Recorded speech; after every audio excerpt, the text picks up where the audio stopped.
Tuwing magsisimba yung isang tao, excited po ako kasi marami na po ako nakita na binago ng Diyos ang buhay dahil nakinig talaga siya ng salita ng Diyos. Alam mo, hindi naman niyo kailangan, hindi niyo matatandaan lahat ng sasabihin ko in 45 minutes. Hindi niyo talaga matatandaan yon. But you know what? The Word of God is so powerful that you only need one word. Kailangan lang isang salita na dinig mo at maintindihan mo. E di lalo na kung dalawa o tatlo. And it's enough to change your life forever, your destiny, your future. Ganun po ang kapangyarihan ng salita ng Diyos. Kaya po excited ako every time na nagpipreach po ako. Dahil alam ko dito ngayong umaga, meron ditong isa o dalawa o tatlong tao na kakausapin ng Lord. At kasi nga po, alam ko naman, hindi lahat na nagsisimba, nakikinig, no? Hindi po lahat. Marami po nagpupunta sa simbahan ay, yung isip po nila ay wala dito sa loob. No? Marami po silang ibang iniisip. Kaya excited ako sa mga makikinig ngayong umaga. At alam ko, you just need one word. Because the Word of God is alive, it is powerful, it's like a double-edged sword. Grabe po ang kapangyarihan ng salita ng Diyos. Alright? Kaya pag-usapan po natin yung life to the full. Ito po yung gusto kong pag-aralan natin ngayong umaga. And if you will just care to listen, our lives will be changed. Life to the full. Ito po ay fruit of the cross. Alam po ninyo, sobrang dami na ng hirap ngayon. Ang daming mahihirap na tao. Ang daming may sakit. Kung hindi nyo po napapansin, ang mga ospital po ay punong-puno ng pasyente. Ang mga tao sa Pilipinas ay, wag na yung sa ibang bansa, hirap na hirap sa buhay. Marami akong kakilala, wala po silang iniisip kundi magbayad ng utang. Alam niyo yon, yung magbabayad lang ng utang lagi, paikot-ikot. Hindi siya makaalis sa kahirapan. Kasi sa Bible po, pag sinabing ikaw ay pinagpala, ibig sabihin nung pag may dumating sa iyo na anumang bagay, sobra-sobra yon. Hindi ka blessed kapag ang dumadating sa iyo ay eksakto lang. Hindi ho yun kalooban ng Diyos. Alright? Amen? So ikaw ay pinagpala kung may dumating sa iyong pera o anumang bagay na sobra sa iyong pangangailangan, kaya meron ka pang mga ipamimigay sa iba. Yun po ang kalooban ng Diyos. Are you listening? Nakikinig po ba kayo? So, hindi ka pinagpala. Pero, kapatid, ang Bible ay good news. Ang tawag po sa Bible ay mabuting balita. Dahil gusto ng Lord na maranasan mo yung buhay, hindi lang yung buhay na eksakto, yung buhay na may trabaho ka, pag sweldo, ubos, wala na natitira, sa sarili mo lang, kaya takot na takot kang mawala ng hanap buhay. Hindi ka nakakaipon, hindi ka nagagamit ng Diyos para, alam nyo, mapagpala naman yung iba. Right? Hindi ho yun ang kalooban ng Diyos. Ang sabi ni Jesus, I came that you may have life. Life to the full. Ang dahilan po kung bakit may Pasko, kung bakit may mahal na araw, kung bakit may simbahan, kung bakit may Holy Spirit, kung bakit may Bible, kung bakit may Diyos, ay para magkaroon po tayo ng buhay na hindi lang sapat-sapat, kundi sobra-sobra. Para maging blessing ka, para maging kamukha ka ng Diyos. Hindi ka nakakamukha ng Diyos kapag hindi ka nagiging pagpapala sa iba. Amen. Amen po ba? Ang plano po ng Panginoon ay maging kamukha niya po tayo. Kaya ang buhay, sabi ni Lord, I came that you may have life, life to the full. Yun talagang maximum. Yung maranasan mo sa maikling buhay na ito because whether you know it or not, you're just going to live 80 years. Hanggang 80 anyos ka lang na mabubuhay sa daigdig. Kaya alam ko po, hindi kalooban ng Diyos sa maikling buhay. Mabubuhay ka ng pambayad utang lang. Nabubuhay ang marami sa galit. Alam niyo yung maraming taong kilala ko, nabubuhay sa sama ng loob. Nabubuhay sa pagsisisi. That's not the will of God. Hindi kalooban ng Diyos yun. Kasi sabi ni Lord, ang nakakilala kay Jesus ay malaya at tunay nga siyang malaya. Right? If you are free, the Son freed you, you are free indeed. Malaya ka sa sama ng loob, malaya ka sa galit, malaya ka sa nakaraan, sa kapangyarihan na nakaraan. Kasi your past is so powerful, you need the power of God to be set free on your past. Kaya maraming kabataan nagwawala. Alam niyo ba yung mga kabataan na nagwawala ngayon? High school, nagsesex na yan. High school, naninigarilyo na yung mga bata. Bakit? Nagwawala yan talaga. Kasi may mga nangyari na hindi sila makakawala. But this morning, gusto ko po maintindihan ninyo dahil ang kalooban po ng Panginoon, kaya po binigay yung kaisa-isa niyang anak, ay upang magkaroon tayo ng life to the fullest. Na huwag kayong mabuhay ng mahirap sa maikling buhay na ito. Ang marami sa inyo, ang nakagas na ninyo kahirapan. Mahirap ang inyong pamilya. Hanggang ngayon, nagising ka na sa kahirapan. But I tell you, God has a nice and good and very perfect plan for you. Amen. Sabihin mo sa katabi mo, ang ganda ng plano ng Diyos sa iyo. Kaya lang kailangan nating maintindihan na meron pong laging, alam niyo yung problema, yung isang salita, maiksing salita, yung kasalanan, sin. 3 letra lang yan, but it's so destructive. Kapag hindi po natin naintindihan yung buhay na gusto ng Diyos, parang paisi-isi lang sa ating magkasala. Tama? Alam niyo kung bakit ang maraming tao, hindi sila seryosong sa kasalanan, mas takot ka pang mawalan ng trabaho kaysa magkasala, di ba? Mas takot ka pang mawalan ng jowa kaysa magkasala. Hindi takot magkasala ang mga tao. Mas takot pa silang mawalan ng pera. Takot pa sila na, alam niyo, mawalan ng hanap buhay. Takot silang mawalan ng boyfriend, girlfriend. Pero hindi talaga takot magkasala. Bakit? Kasi hindi mo tinuturing na seryoso ang kasalanan. Alam mo ang kasalanan, sisirain niya ng buhay mo. Actually, kaya po namatay si Jesus sa cross ay dahil sa kasalanan. Did you realize that? Na-realize niyo ba na kaya namatay ang anak ng Diyos ay dahil sa kasalanan?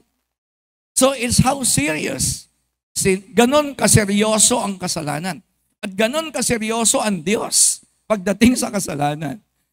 Ang problema sa mga maraming tao, simba ng simba pero gawa ng kasalanan. Because you are not serious about sin. Kaya hindi mo alam, ang buhay mo ay pasira ng pasira ng pasira. Meron sa Bible, may isang lalaki, ang pangalan niya ay, kilala niyo si King David. Si King David po ay sobrang pinagpala ng Diyos, pero dumating yung isang araw na hindi siya nag-isip mabuti, nagpadaig siya sa kanyang damdamin. Kaya ano na ginawa niya? Pinuntis niya si Bathsheba, tama? At pumatay siya ng isang tao. Hindi nyo kailangan pumatay ng tao ngayon para magkasala. Kasi yung iba po kasi iniisip, ay hindi naman ako pumapatay ng tao, ay hindi naman ako nangangalunya, ay hindi naman ako nagnanakaw. Tama naman po yan. Pero ang ibig sabihin ng kasalanan, kapatid, ay yung parang nabubuhay ka na hindi mo kailangan ang Diyos. That is sin. Yun ang kasalanan.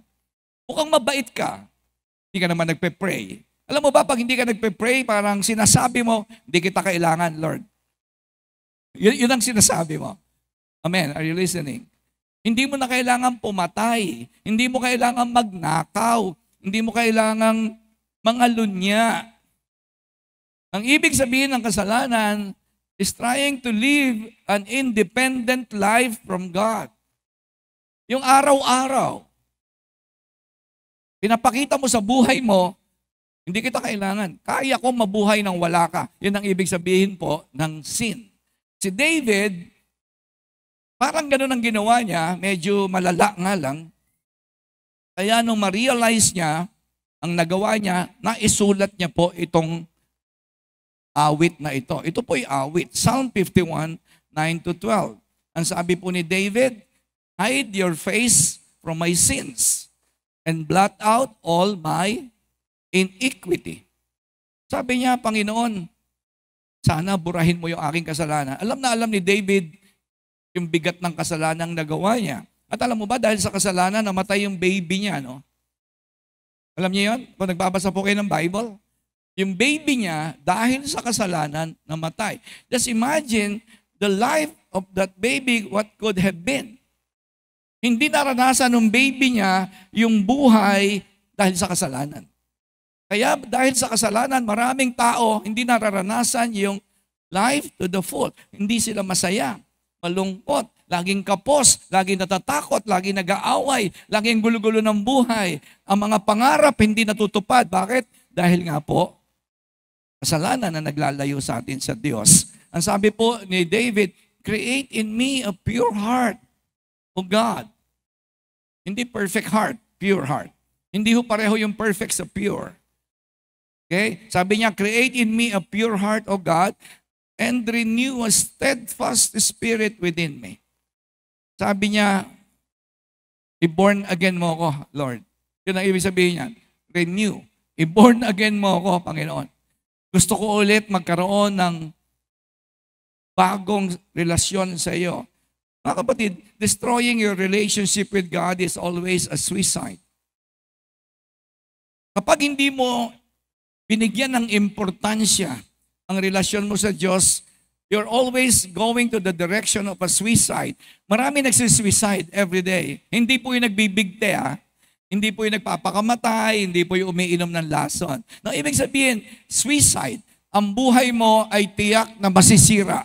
Yun lagi ang resulta kapag ang relasyon sa Diyos ay hindi mo inilagay sa pinakamataas. Okay? Na bahagi ng iyong buhay. Kaya kailangan po nating maintindihan po ito. At siguro, yung iba po sa inyo gusto po sumunod sa Diyos, kaya lang, kulang po yung isang component. Ang sabi ng Bible, you love the Lord with all of your heart. Tama po ba yun? Doon ka mag-uumpisa lagi. Alam nyo ba, marami nagsisimba, hindi naman nila mahal si Lord. Marami nagsisimba, hindi naman nila mahal si Lord. Nagbibigay ng offering, hindi naman nila mahal si Lord. Nagpe-pray, hindi naman nila mahal si Lord. Kasi hindi naman mahalaga sa Diyos kung nagpe-pray ka, nagbibigay ka, nagsisimba ka. Mahalaga sa Diyos, ginagawa mo yung mga bagay na yun because you love God. Sana nagkakaintindihan po tayo. Alright? Kasi yun ang greatest commandment.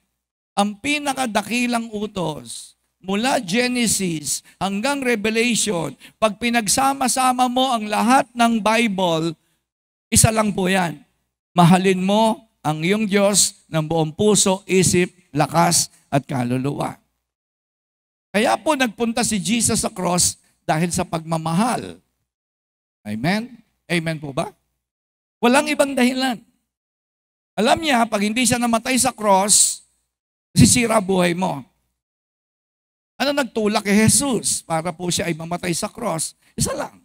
Yung pag-ibig niya sa iyo. For God so loved you that He gave His only Son. Amen?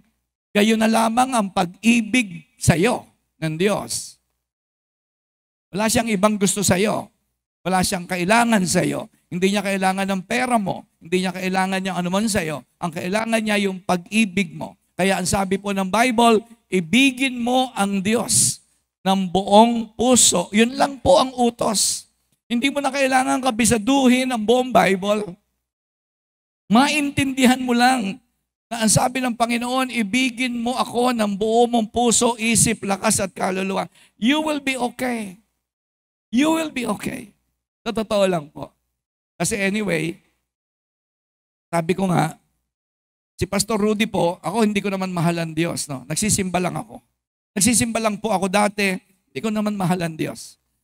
Nung ma-born again po ako na 1989, aminin ko na po sa inyo ang totoo, hindi ko rin po mahalan Diyos.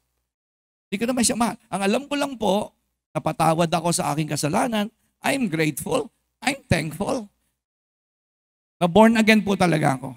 Kasi naintindihan ko po, nabuksan yung isip ko, na namatay si Jesus sa cross para patawarin yung aking kasalanan.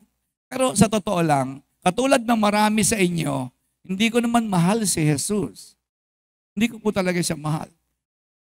Paano po nangyari sa buhay ni Pastor Rudy? Gumagawa ako ng mga bagay, nagsisimba ako pero hindi ko siya mahal. Nagbibigay ako pero hindi ko siya mahal. Nagpe-pray ako pero hindi ko siya mahal. And then I came to a point Na na-realize ko, something is missing. May kulang. May kulang talaga. Bakit ganon? Christian ako, bakit parang kulang? Ang kulang pala, hindi ko mahal si Lord. Alam niyo kung paano nangyari? Kaya sa mga hindi nagbabasa ng Bible, pasensya na po kayo, hindi niyo matututuhang mahalin si Jesus. Hindi talaga. Kahit anong simba mo. Gusto mo, matulog ka pa sa simbahan, tumira ka sa simbahan, you will never learn to love Jesus unless, alright? Saan nagsisimula ang pag-ibig sa Diyos? Saan? When you started to open your Bible. Nandiyan pa po ba kayo? Kung ayaw nyo maniwala, wala po ako magagawa. Kaya maraming nagsisimba ng linggo, hindi talaga nila mahal si Lord. Kasi sabi ng Bible, meditate on the Word day and night. Bakit gusto niya na magbasa ka ng Bible umaga't gabi? Ito lang po yung kapatid. Kasi po ang Bible ay love letter ng Diyos sa iyo. Love letter. Hindi mo malalaman ang pag-ibig ng Diyos pag hindi mo nabasa yung sulat niya para sa iyo. Kahit magsimba ka pa, kahit magdasal ka pa, kahit magpakabait ka pa, hindi mo matututuhan ang pag-ibig ng Diyos. At hindi mo siya mamahalin in return. Kaya maraming mga Kristiyano, ang mahal nila pera. Tama? Alam niyo ba dito sa Dulos, ang nagbibigay lang po dito ng kanilang tithes and offering kasi hindi nga sa pilitan. Tama? Hindi naman sa pilitan ng tithes dito eh. Sinasabi natin yan, huwag kayong magbibigay ng ikapu. Huwag. Kung hindi nyo mahal si Lord. Malinaw po yun. Alright? Malinaw po ba? Malinaw po ba? Kaya kita nyo, masunurin naman sila. Hindi naman sila nagbibigay.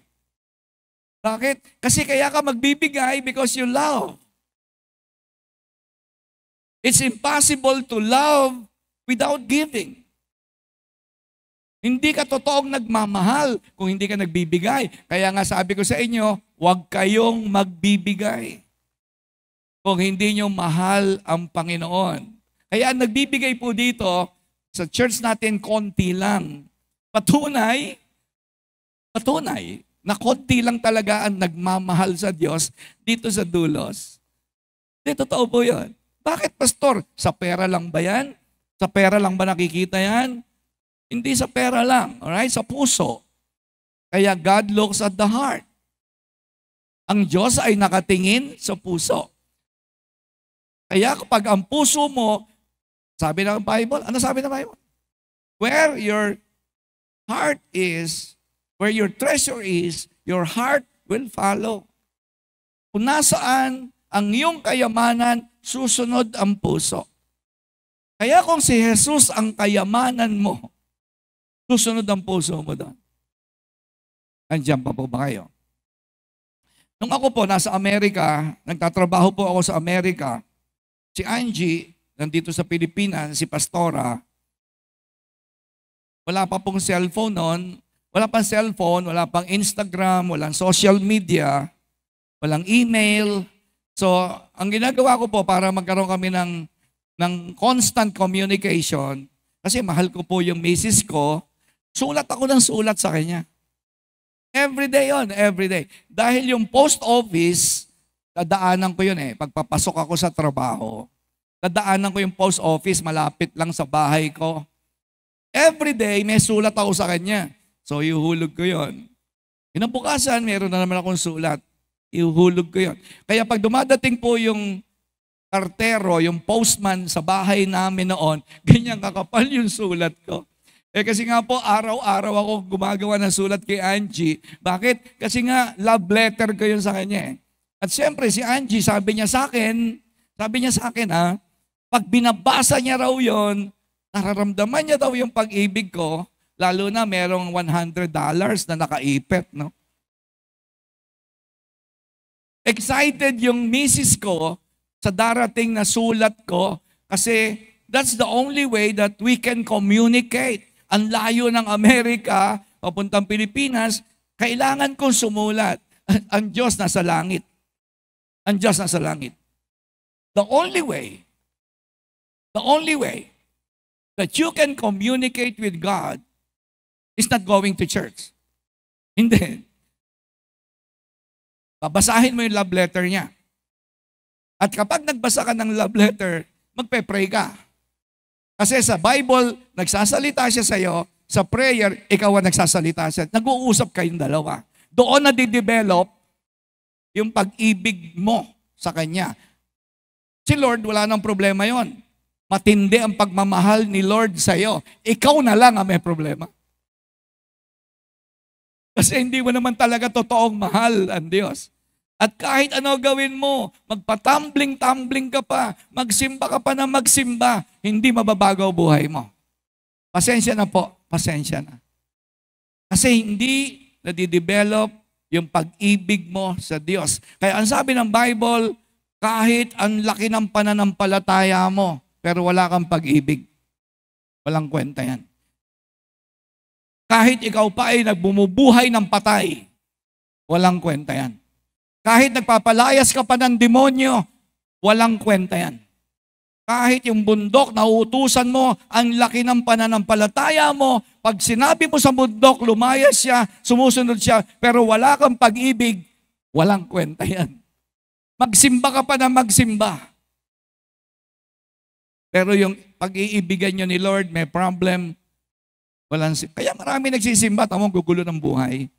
Hindi mo napansin, ang dami nagsisimba, gugulo ng buhay. Kasi nagbibigay ng ikapu o hindi nagbibigay ng ikapu because it's a matter of the heart. It's not about money. It's a matter of the heart. It's about your love. Kasi ako, nung maintindihan ko po na mahal ako ni Lord, hindi ko po pwedeng hindi ibigay ang lahat. Kasi na-realize ko kung gaano ko kamahal ng aking Panginoon. At habang binabasa ko, 35 years for that matter. Mga kapatid, 35 years na po ako nagbabasa ng love letter. Hindi ko po yan pinagsasawaan. Katulad ng misis ko, sabi niya, hindi ako nagsasawa ng pagbabasa ng sulat mo. Sabi niya sa akin. Kasi nga meron kaming relationship. Kaya hindi ka nagsisimba for any other reason. No, hindi kayo nagsisimba dahil Kristiyano ka. No, nagsisimba ka because you love Jesus. Okay lang yun. Alright, mga kapatid, okay lang yun kung hindi nyo mahal si Jesus, ha? Okay, lilinawin ko. Okay lang yun kung hindi mo mahal si Jesus ngayon. Ngayon. Pero dapat matutuhan mong mahalin ang Panginoon above all else. At pag hindi kayo nagbubukas ng Bible day and night, hindi mo nababasa yung sinasabi niya tungkol sa iyo. Impossible. Impossible na mabago buhay mo. Kung mahirap ka ngayon, mamamatay kang mahirap. Because only it's the love of God that will change your life. It's not you going to church. Hindi. Hindi mababago buhay mo dahil nagsimba ka. Hindi. Nagbago buhay mo dahil naiintindihan mo kung gaano kalaki ang pag-ibig ng Diyos sa iyo. At ngayon, si Pastor Rudy po, mula nung natuto kong mahalin ang Panginoon, ayoko nang gumawa ng mga bagay na makasasama ng loob ng aking minamahal. Hindi dahil mabait ako, hindi dahil magaling ako, hindi dahil mas, alam nyo, hindi yun. Naintindihan ko lang, grabe pala, laki pala ng pagmamahal sa akin ni Jesus. Binigay niya yung buhay niya para sa akin. At yun po, it changed my life. It changed my mind. Nabago ang buhay ko. Umalis ako sa hirap. Umalis ako sa hirap dahil hindi sa pag-iikapu. Alright? Hindi ho nakakaalis sa hirap ang ikapu. Hindi ho totoo yun. Okay? Kahit magbigay ka pa na magbigay ng ikapu, hindi ka yayaman. Kaya ka lang aalis sa hirap because when you give because you love Jesus. Ang dahilan ng lahat ng ginagawa mo ay dahil sa pag-ibig kay Jesus. Wala nang iba. It's the love for Jesus above all else. Kaya yung mga dalaga rito, hindi kayo mapapahamak. Kapag nag-asawa kayo, sigurado, hindi kayo makakapag-asawa ng mga hudas. Hindi kayo makakapag-asawa ng lasenggo, ng drug addict, na nambubugbog ng babae. Hindi kayo makakapag-asawa ng ganun. Hindi talaga. Bakit? Kasi mahal mo si Lord, hindi siya papayag na mapahamak ang buhay ninyo, mga dalaga, mga binata. Kasi siya ang mas mahal mo. Dahil pag naintindihan mo ang pagmamahal ni Jesus, hindi ka na ngayon basta-basta madrama sa buhay. Kasi the love of Jesus is more than enough for you. Ano kung single? Ano kung konti lang ang pera? Ano ngayon yun? Right? Kasi sabi nga ng Bible, pag-ibig ang mananatili and God is love. Amen? Kaya delikado yung mga hindi nagbabasa ng Bible day and night. Kapatid, delikado ka.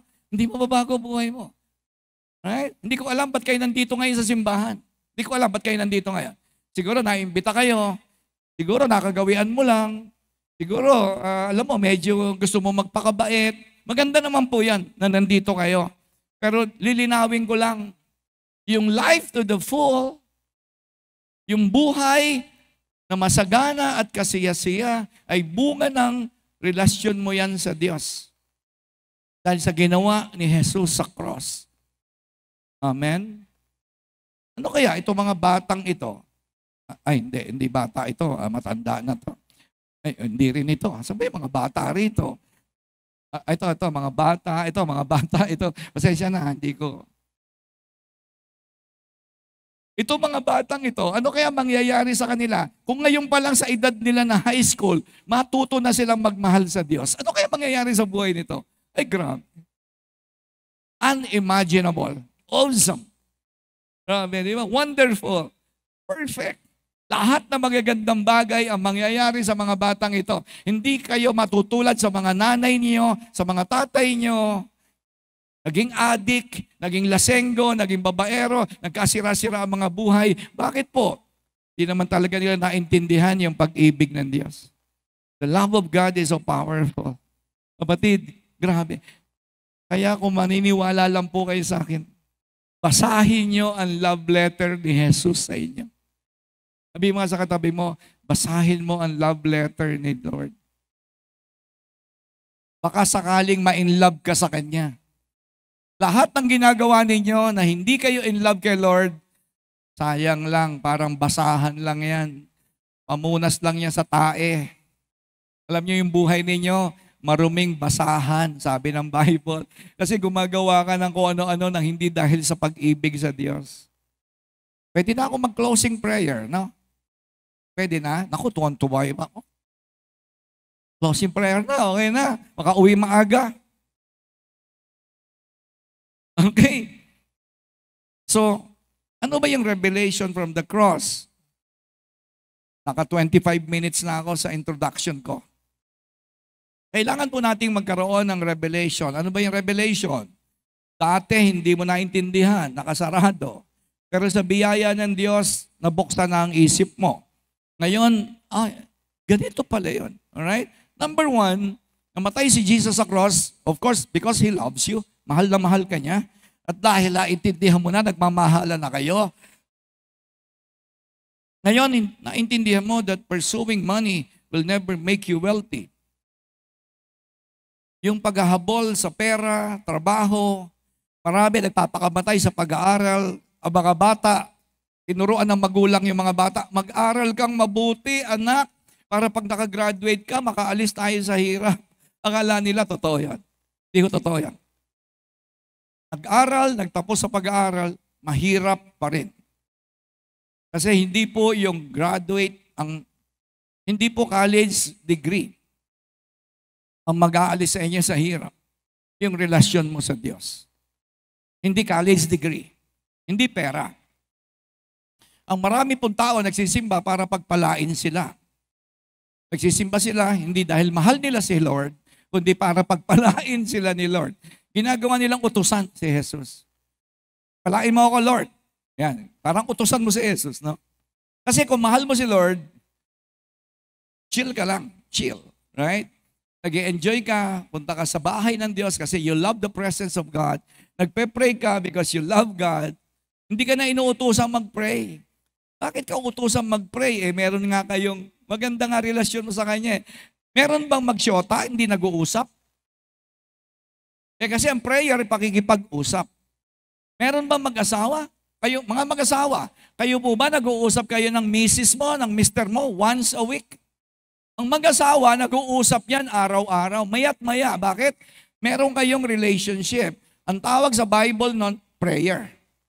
Prayer is communicating with God. Hindi po yan yung blah, blah, blah, blah, blah, blah, blah, blah, in Jesus' name. Hindi po ganun yun. Nagbasa ka ng Bible, nagsalita siya sa iyo, and then magpe-pray ka kasi ikaw naman ang magsasalita sa Kanya. Kaya hindi pwedeng magkahiwalay ang Bible tsaka prayer. Hindi pwedeng hiwalay yun.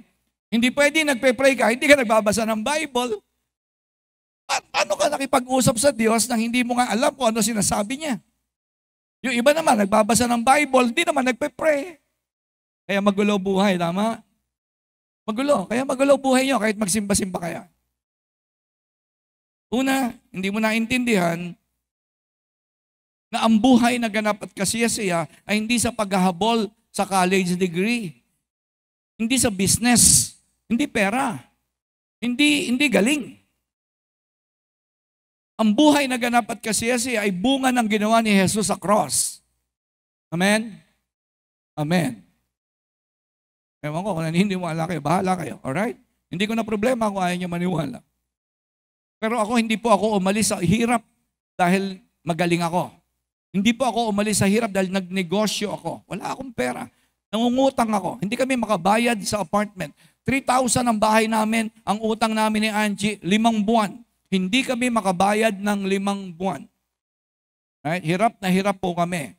Ang mga anak ko walang baon, pumapasok sa eskwelahan, walang baon. Yang si JP po, yung anak namin bunso, nagkakalkal po yan ng basura sa Tondo. Naghahanap sila ng mga plastic na ibebenta, mga tanso. Yung anak ko po, yung bunso ko pong anak. Alright? Nung elementary po siya.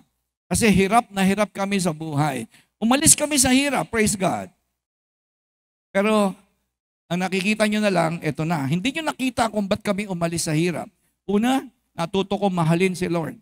Takot na takot akong sumama ang loob niya sa akin. Ayoko talagang sumama ang loob ni Lord sa akin. Kaya nabago ang aking buhay. Sabi po, may 3 klase ng tao sa mundo. Alright? Tingnan mo kung nasaan ka rito. Tingnan mo kung nasaan ka rito. 3 klase ng tao nandito ngayon yan sa loob ng simbahan. Number 1, yung mahihirap na tao. Pangalawa, yung mayayamang tao. At pangatlo, yung masaganang tao. Rich and wealthy are not the same. Okay? Hindi ho pareho yung rich at wealthy. Sa Tagalog ng rich, mayaman. Sa Tagalog po ng wealthy, masagana. Amen. Alright? Ano kaibahan ng 3 yan? Listen. Ano kaibahan? Yung mahirap, walang pinag-uusapan niya kundi lagi pera. Pera. Pambayad sa kuryente, pambayad sa, meron ba tayong pera, pambayad sa tubig, pang-tuition ng bata, damit, kakainin, saan tayo titira, pamasahe, budget, paano aalis sa utang, bla bla bla bla. Ang mahihirap, laging pera ang laman ng isip. Mahirap yan. Hindi ako mahirap. Hindi talaga ako mahirap. Kasi wala yan sa isip ko. Ang nasa isip ko, sumunod sa Diyos, and all the things that I need will be added to me. Hindi ko problema yung pera. Kaya ang mga tao, hindi po pera lang ang kahirapan, ang problema nila, itong isip nila, may pera pero lagi pera ang pinag-uusapan. Kita niyo yung mga magnanakaw sa gobyerno, mahihirap yan. Yung mga magnanakaw sa Senado, sa Kongreso, sa Malabon, sa Nabotas, mahihirap yan, yung mga tao na. Kasi walang iniisip yan kundi paano pa madagdagan ang pera nila. Sila yung mga poor people. Kawawa yung mga yan. Alright? Ang yaman-yaman na, nag-iisip pa ng nanakawin. Pero siyempre, kasama rin dyan yung mga totoong mahihirap dito sa simbahan natin. Yung lagi iniisip, nako, wala pa yung remittance. Nako, yung pambayad sa kuryente. Nako, magbabayad na naman doon kay Bombi. Sino yung Bombi? Si Bombay. Araw-araw, kumakatok yung lending. Yan yung mahihirap na tao. Sino yung rich people? Yung rich people, wala silang pinag-usapan kundi paano sisikat, paano mabibili pa yung kabilang lote, paano makikilala. Kaya yung mga vlogger, yung sinusundan nyo. Yung mga influencers, ang tawag dyan, rich. Kasi nag-iisip sila, paano pa ako maglalagay ng content para lalo pa akong makilala ng mundo. Kaya kayo, ang kilala nyo, yung mga vlogger. Yung mga follower kayo ng mga vlogger. Kaya yung marami pong follower ng vlogger natutong magsugal. Kasi nagpo-promote sila ng sugal yung mga vlogger para lalo sila makilala. Di ba? Mga follower kayo yan. Ako wala akong sinusundan na ganyan. Alright? Gusto nilang lalo pang sumikat. Yan yung mga rich. Sino naman yung wealthy? Ang wealthy, ito po yung nag-iisip kung paano mapapabuti ang kapwa niya at ang next generation. Ganon ang isip ng Diyos. Kaya ang Diyos mayaman. Kaya si Pastor Rudy po, mayaman ako. Bakit? Ang wala ko iniisip kundi paano mapapabuti ang buhay ng mga tigadulos. Paano maboborn again ang mga estudyante sa Nabotas National High School? Paano makakakilala kay Jesus ang mga tiga San Roque National High School? Yung mga tiga City of Malabon University? Paano maboborn again yung mga tiga barangay namin? Paano makakakilala sa Panginoon? Yun po yung wealthy. Siya ay lagi nag-iisip ng ikabubuti kung paano siya mapapalapit sa Diyos. Kapatid, pag hindi ka nag-iisip kung paano ka mapapalapit sa Diyos, andun ka sa dalawang yon. Ikaw ay mahirap, ikaw naman ay gusto mo laging sikat.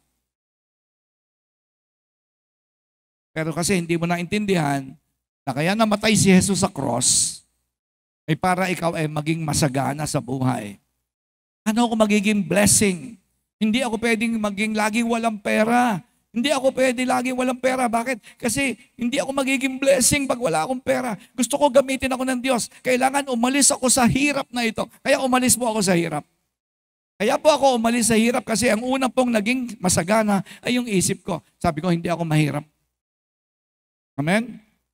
Nandiyan pa po ba kayo? Sabi mo sa katabi mo, nasaan ka ba talaga?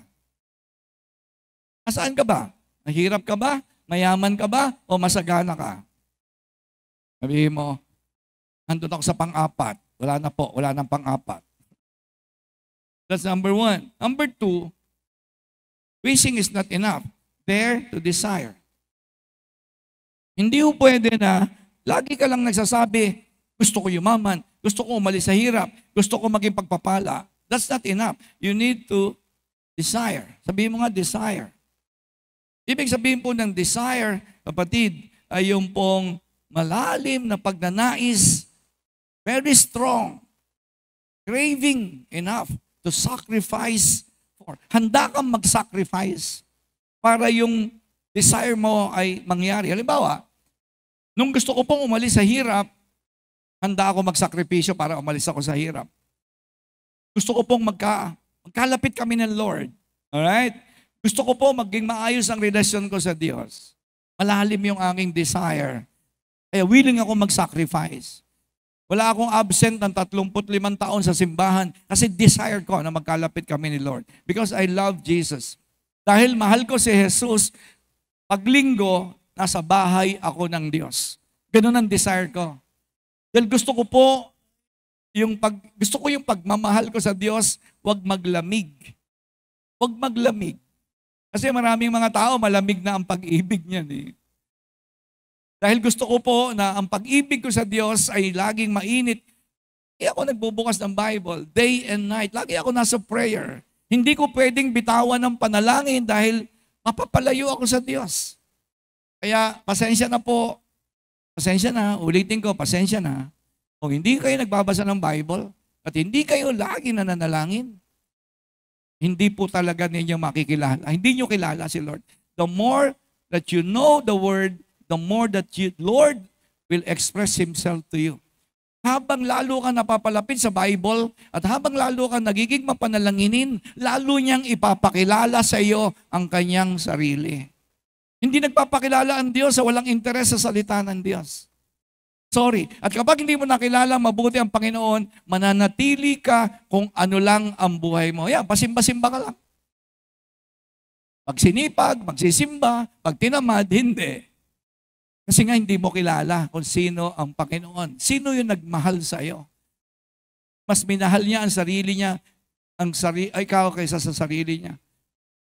Kaya sabi ng Bible, Mark 11:24, therefore, I tell you, whatever you ask for in prayer, believe that you have received it and it will be yours. Ito po ay para sa mga tao na inuuna mo yung relationship mo sa Panginoon. Itong verse na ito, hindi po ito para sa lahat ng Christian, ha? Teka muna, sabihin mo nga sa katabi mo, hindi ako sure kung para sa iyo itong verse na to. Hindi ako talaga sure. Hindi po ito lahat. Whatever you ask for in prayer, believe that you have received it and it will be yours. Hindi po ito para sa lahat. Ito po ay para sa mga nagmamahal sa Diyos. Kung gusto niyo mangyari yan, alright? Unahin mo talaga yung relasyon mo sa Diyos. Kung gusto niyo mangyari yan, alright? Na anuman ang hingin niyo sa panalangin, maniwala ka na tinanggap mo at tatanggapin mo nga. Yan po ay para lang sa mga nagmamahal sa Diyos. Because God looks at the heart. Kaya sabi ni Jesus, pag nakita mo yung bundok, nakaharang siya, sabihin mo sa bundok, umalis siya. At kung hindi ka nag-aalinlangan, yung bundok ay susunod sa iyo. Lilinawin ko po yung context niya, mga kapatid. Sabi ko kay Lord, Lord, ayoko na ng kahirapan. Right? Ayoko na ng kababuyan. Ayoko na ng kabastusan. Ayoko na ng may sama ng loob. Ayoko na ng may galit sa kapwa. Ayoko na ng pornography. Maraming mga Christian nagpo-pornography. Maraming mga Christian hindi nagpapatawad sa kapwa. Maraming mga Christian puro sama ng loob. Right? Ang sabi ng Panginoon, sabihin mo dyan, sa bundok na yan, sa sama ng loob na yan, sa kahirapan, sa pornography na yan, ayoko na sa'yo. Right? At kung hindi ka mag-aalinlangan, susunod sa iyo yan. Pero, ganun lang ba talaga yon? Hindi ho ganun lang yon. Si Pastor Rudy, alam niyo, ba't ako umalis sa pornography? Ba't ako umalis sa hirap, sa utang? Laging walang pera, laging magulo. Nung mag-pray po ako, Panginoon, alam niyo, ginawa ng Lord, sabi sa akin, ano ang gagawin mo? Kaya yung bundok ko po, pinala ko po yun. Araw-araw. Hindi po ako nagdasal lang. Pagkatapos ko magdasal, binigyan po ako ng Panginoon ng sapat na karunungan, hindi aalis yung bundok. Ang ibig sabihin doon, apalahin mo yan hanggang mawala sa harapan mo. Ano ibig sabihin noon? Faith without action is dead. Hello? Hello, mga kapatid. Kasi mali ang mga natutuhan natin sa simbahan. Alam niyo, marami tayong natutuhan sa simbahan na mali. Manalangin ka lang. Ay nako, ibibigay ng Diyos yon. Hindi ho totoo yon. Isama mo yung verse na faith without action is dead. Yan, okay po yan. Alright? Okay po yan. Manalangin, maniwala, kaya lang ang paniniwalang walang kasamang gawa ay patay. Kaya umalis po kami sa utang, umalis ako sa pornography, nagbago yung buhay ko, ayoko na magsugal, hindi na ako umiinom, hindi na ako naninigarilyo. Bakit? Kasi yung bundok na nakaharang sa harapan ko, by faith every day, pagsunod sa Diyos, araw-araw, nag-ikapu kami, nagbigay kami ng tithes because we love God. Sumunod ako because I love Jesus. Nagsimba ako because I love Jesus. I pray because I love Jesus. Unti-unti, lahat ng bundok na yan, sumunod talaga. Kaya ang sabi ng verse, basahin natin yung susunod na verse. Philippians 4:13. Ang sabi niya, I can do all things. Nabasa niyo ba? Ang sabi ba dyan? God can do all things? Ano ba nakasulat? Ako ang gagawa. Magagawa ko ang lahat. Hindi po binasa, magagawa ng Diyos ang lahat. Alam na natin yun. Alam na natin yun. Na walang imposible sa Diyos. Eh ikaw, bakit mahirap ka pa rin? Mahirap na ang tatay mo, baon na sa utang ang lolo mo. Hanggang ngayon, ikaw ganun pa rin. Eh bakit hindi ba totoo Bible? Totoo po ang Bible. The problem is your relationship with God. The problem is that you are not growing in the knowledge of Jesus. Ang problema sa iyo, simba ka ng simba, hindi lumalago ang relasyon mo sa Diyos. Kaya yung bundok, nandiyan pa rin. Kasi hindi mo alam na pagkatapos mo mag-pray, namatay na si Jesus sa cross, kapatid. Namatay na si Jesus sa cross, ha? Ikaw na lang ang iniintay ng Diyos na gawin mo. Yun dapat mong gawin. Ano gagawin mo? Mag-tithes ka. Walang pilitan, ha? Okay? Walang pilitan. Ayoko mag-tithes. O bahala ka. Okay? Ang gagawin mo dyan, I cannot do all things. Paltan mo yung verse. I cannot. Eh, hindi mo nga kayang mag-tithes eh. Hindi mo nga kayang mag-ikapu. Okay lang yun. Walang pilitan. Pero kapatid, hindi mangyayari sa iyo yung life to the full. I came that you may have life to the full. Yun po talaga yun. Kaya dumating si Jesus sa buhay mo, sa daigdig na to, para yung kakapusan, makalaya ka dyan. Kaya lang meron diyang I can do. Amen. Parang lumungkot kayo pag sinasabi ikapu. Okay lang, huwag kayong mag-ikapu ha. Okay lang ha. Wala akong problema yon. Altan mo tong verse. Lagay mo dyan, I cannot do all things. Kaya mo nga aalis sa hirap eh. Kaya ka aalis sa hirap. Because you love Jesus now, you can do. Yung hindi mo kayang gawin. Dati hindi mo kayang magbigay ng 10%. But because you love, it's impossible to love without giving. Kaya hindi mo talaga mahal si Lord. Diyan nag-uumpisa lahat ang problem. Nag-aaway pa kayo pagdating sa 10% ng asawa mo. Sino rito, nag-aaway pa kayo ng asawa mo pagdating sa ikapu? Huwag kayong mag-aaway. Huwag kayong magbigay. Huwag talaga. Kung nag-aaway kayo pagdating sa tithes, huwag kayong mag-away. Pero itong verse na to, magiging I cannot yan. I cannot. I cannot do all things. Hindi ka alis sa hirap. Ipapamana mo sa anak mo yung hirap. Pati apo mo, apektado. You know why? Because your personal decision is private. But your sin against God is public. Nung ako po, na born again, sarili ko lang yon. Naligtas po ako. Walang ibang naligtas, alright? Hindi naligtas sa asawa ko, hindi naligtas sa anak ko. Ako lang ang naligtas. Pero pag nagkasala ako, damay ang anak ko, damay ang asawa ko, damay apo ko, damay kayo. Kaya pag hindi kayo sumusunod sa Diyos, it's a public action. Damay. Damay ang pamilya mo. Kaya makikita mo, pamilya naghihirap. Isa-isa lang ang naliligtas. Okay? Ako lang ang naligtas. Kailangan yung asawa ko, piliin niya na sumunod kay Lord. Pero pag nagkasala ako, sa ayaw at sa gusto ng pamilya ko, damay sila sa kasalanan. Nandiyan pa po ba kayo? Kaya kita mo, wasak-wasak ang buhay. Kita mo, kukunti lang yung umaayos ang buhay. Kasi personal decision yan eh. Personal. Pero pag gumawa ka ng kasalanan laban sa Diyos, damay. Pamilya mo, damay. Ano po sabi ng Romans chapter 8:37? We are more. Ako yon, hindi si Lord yon ha. Hindi si Lord. Hindi sinabing, God is more than conquerors. Hindi, ako yon. Tayo yon. Bakit?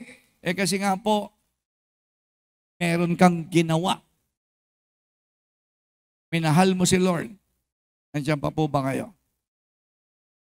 Minahal natin si Lord. Kaya, you are more through Him. Hindi dahil malakas ka, hindi dahil malaki ka magbigay, hindi dahil malaki ka magbigay, kaya magtatagumpay ka. Kapag hindi po kayo nagtagumpay laban sa kasalanan, pagtatagumpayan po kayo niyan. Pag hindi mo nasakop ang kahirapan, sasakupin ka niyan. Kapag hindi mo napagtagumpayan ang sexual immorality, sumisiping ka sa hindi mo asawa, sasakupin ka niyan. Alright? Kaya mangyayari, kahit may asawa ka na, makikipag-sex ka kung kani-kanino. Kasi sasakupin ka talaga niyan. Magiging alipin ka niyan. Hindi mo yan pagtatagumpayan. Kahit anong simba mo.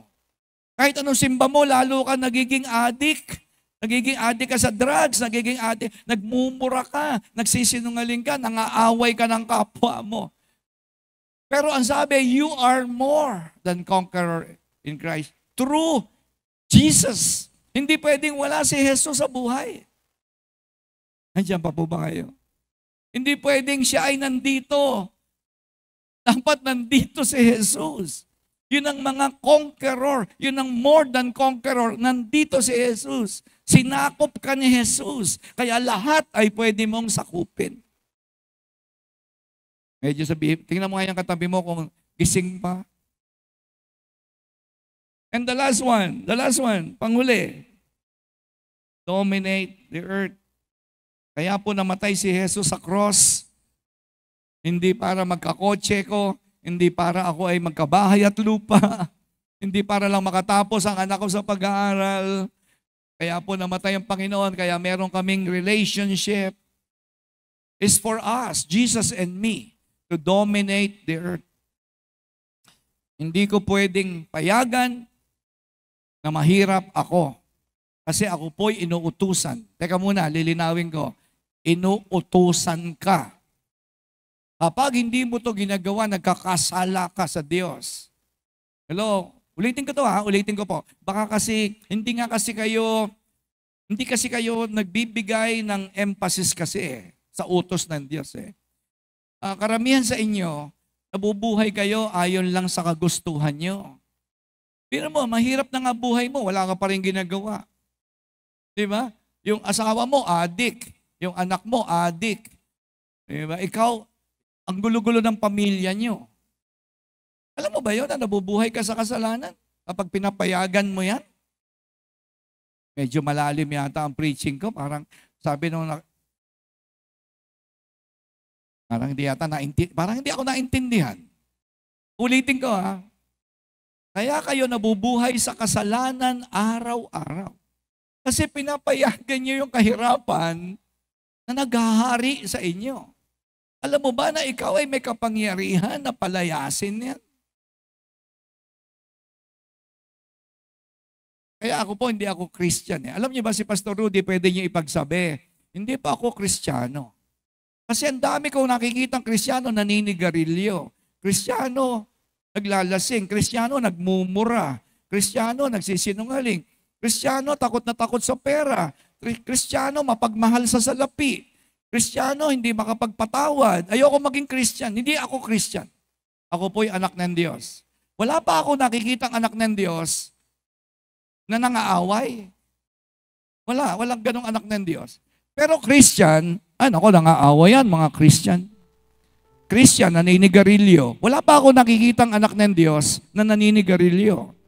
Pag anak ng Diyos, wala ako nakikita sa sabungan na anak ng Diyos. Marami po sa sabungan, Kristiyano.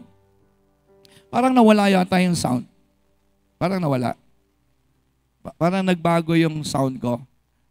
Sige po, ayusin nyo na po, tatapusin ko na. Alright? Hello? Kaya si Pastor Rudy po, hindi po ako Christian. Hindi talaga. Ang dami-dami, sabi niya, Christian daw siya. Lumalaban sa magulang. Di ba? Nagmumura, nanonood ng pornography. Puro Christian yan. Nagsusugal, addict sa games. Nanonood ng mga kabastusan. Nakikipag-sex sa hindi asawa. Christian yon. Pero ang anak ng Diyos, wala ako alam na ganun. Wala akong alam na anak ng Diyos na gano'n ang ginagawa. Sabi po ng Bible, Genesis chapter 1 verse 26, then God said, let us make man in our image. Kamukha ka ng Diyos. Our likeness. Katulad niya ang ugali. Yung likeness, ugali. Yung pong image, yung kalikasan. Let them rule. Ang ibig sabihin po ng rule, dominate, govern, take authority. Maghari. Yun ang ibig sabihin. Utos yun. Utos sa akin yan. Sumunod ako sa Diyos. Sumunod ako sa Diyos. Hindi ako pwedeng mahirap. Hindi ako pwedeng nagsusugal. Hindi ako pwedeng nagpo-pornography. Kasi inuutusan ako ng Diyos na pagtagumpayan ko yan. Utos yan. Alright? Hindi sinabi diyan kung gusto mo. Kasi ang Diyos po, siya po ay hari. At ako'y anak ng hari. Amen? So again, walang anak ng hari, walang anak ng Diyos na nagmumura. Walang anak ng Diyos na nagsisinungaling. Walang anak ng Diyos na naninira ng kapwa. Walang anak ng Diyos na hindi sumusunod sa Diyos. Siyempre, anak ka ng Diyos eh. Okay? At ang sabi ng Bible, sabi ng Diyos sa'yo, alright? Rudy, pagharian mo yan, itong daigdig na to. Kaya sabi po ng John chapter 1 verse 12, ito na po yung last verse natin. Yet to all who did receive Him, to those who believe in His name, He gave the right to become Christians. Hindi ho sinabi na ang lahat na maniniwala kay Jesus ay magiging Kristiyano. Wala kayong mababasa sa Bible na nagiging Kristiyano ang mga naniniwala.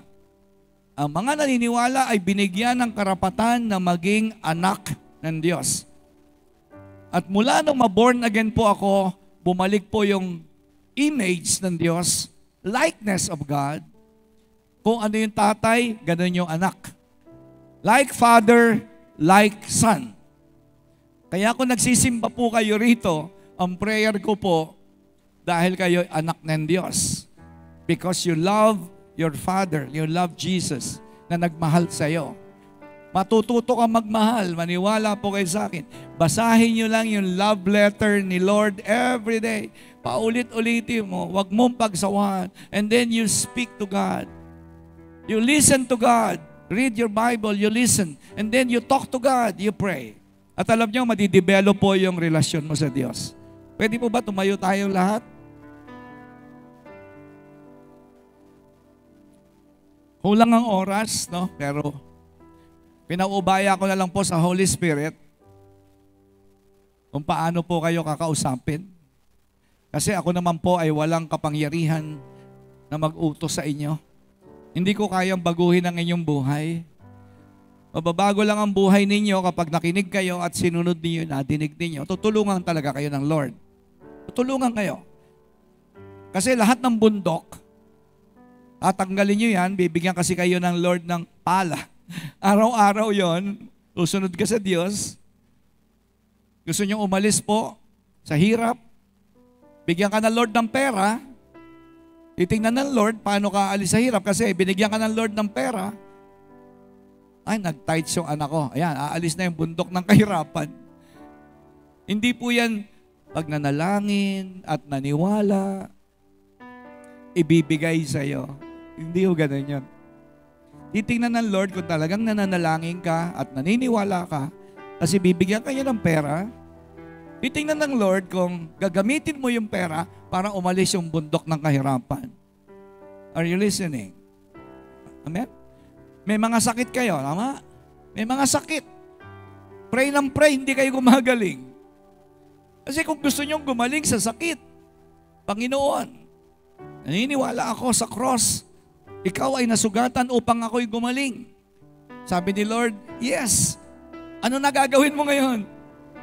Hindi pa rin susunod sa Diyos. Hindi magbabasa ng Bible. Gusto mo, si Lord na lang lahat ang gagawa. Ano ba yan? Namatay na si Jesus sa cross. Pati ba naman prayer, gusto mo, si Lord pa rin gumawa para sa'yo? Pati ba naman yung tithing, si Lord pa rin ang gagawa para sa'yo? You can do. You can do. Alright? Kaya hindi gumagaling ang maraming tao. Kaya hindi nagkakatotoo yung totoong salita ng Diyos. Kaya yung mga imposible na nanatiling imposible. Kung gusto nyo maging posible, gawin mo yung posible at gagawin ng Diyos ang imposible. Amen? Ano yung posible? Magsimba ka. Possible ba yon? Yes. Mag-tithes ka. Possible ba yon? Yes. Magbasa ka ng Bible. Possible ba? Yes. Mag-pray ka everyday non-stop. Possible? Yes. And then God will do the impossible. Palakpakan po natin ang Panginoon.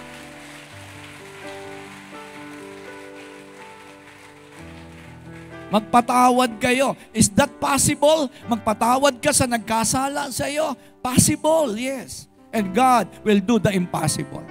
Lahat ng imposible gagawin niya. Kasi alam ng Diyos, hindi mo kaya yon. Ang kaya mo lang magpatawad, ang kaya mo lang mag-pray, kaya mo magbasa ng Bible, kaya mo mag-ikapu. Kaya lang, ayaw mo tama? Ayaw mo, right? O sige, ayaw mo. Sabi ni Lord, wala rin akong gagawin. Ganun lang po kasimple yan. Kaya uulitin ko, God looks at the heart. Ang Diyos ay nakatingin sa puso mo. Kaya ngayon pa lang mga kapatid, meron ako magandang balita sa inyo. Napakaganda nito. Ngayon pa lang, pag nakita ng Panginoon, Lord, handa na po ako na gawin, I can do. Ngayon pa lang, nag-uumpisa na po ang Diyos na gumalaw sa buhay mo. Pag uwi mo pa lang, may blessing ka na. Bukas, pagpasok mo sa eskwelahan, sa trabaho, meron ang gagawin ng Diyos. Hindi po ako nagsusugal, pero pustahan tayo. Sigurado po, kilala ko ang Diyos na pinaglilingkuran ko. Kilala ko siya talaga. Ngayon pa lang. Pag ikaw ay nag-decide sa iyong puso that you will love Him, mag-i-start ka. Panginoon, gusto kitang mahalin. Magbabasa na ako ng Bible umaga at gabi. Magpakilala ka sa akin. Ngayon pa lang. May gagawin na siya para makilala mo pa siya ng gusto. At aalis ka talaga dyan sa kadena ng kahirapan. Kaya pag may nagtatanong sa iyo, gaano ka ba kamahal ng Jesus na yan? Bakit mo siya pinaglilingkuran? Bakit ka simba ng simba? Gaano ba yung pagmamahal na yan? Ano sabi ni Lord? Ganto kita kamahal. Binigay niya yung dalawa niyang kamay na napako sa krus. Para ikaw, yung kamay mo na yan, na kahit ano gawin mo, hirap na hirap ka sa buhay itong kamay na to. Walang blessing. Pero kaya napako ang Panginoon para yung kamay mo na yan ay magamit ng Diyos na lahat ng hipuin yan, ang mga ipag-pray niya gagaling sa may sakit. Kapag yung anak mo, pinag-pray mo, mababago ang buhay. Kapag yung kamay na yan, ginamit mo sa asawa mo, mababago ang buhay. Kapag yung bahay ninyo, nilapatan mo ng kamay mo, hindi makakapasok ang gawa ng kaaway. Bakit? Ipinako po yan. Para ikaw, yung kamay mo ay hindi mapigilan upang maging pagpapala. Kaya po ipinako ang paa niya. Para ikaw ay hindi ma-stuck sa kahirapan. Para makarating ka doon sa lugar ng kasaganaan, sa promised land. Kasi nandito ka sa disyerto. Pero ipinako ang paa ni Jesus para ikaw ay hindi mapigilan upang makarating sa iyong destiny. Grabe po ang ginawa ng Panginoon sa cross. At ang dahilan lahat nun, because He loved you so much. Hindi ka mabait. Salbahe ako. Pero mahal na mahal ako ng Panginoon. Binigay niya yung kanyang buhay doon sa krus upang lahat ng imposible ay maging posible sa aking buhay. Amen?